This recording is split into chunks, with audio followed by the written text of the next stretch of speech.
5-5 করে আর আমি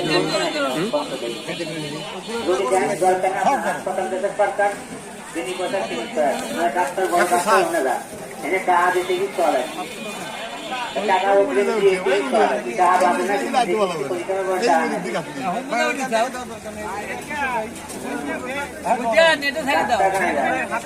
হাসপাতালে যান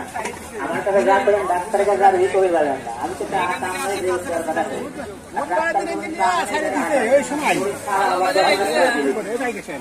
ওই তো ডিগ্রি নাই তো আমার এই জন্য খালি আমার কাছে লুট পায়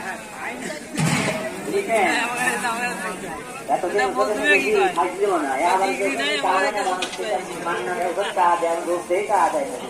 না ওই তো আপনি যখন কাম হওয়ার পরে কাজ দেবেন আল্লাহর প্রতি বিশ্বাস করা লাগবে আগে একদম পানি দিলেও কাম হয়ে যায় ডাক্তারটা গাড়ি যায় ভালো মন্দ খাওয়া মরি গাড়ি দিল পানি করা খালি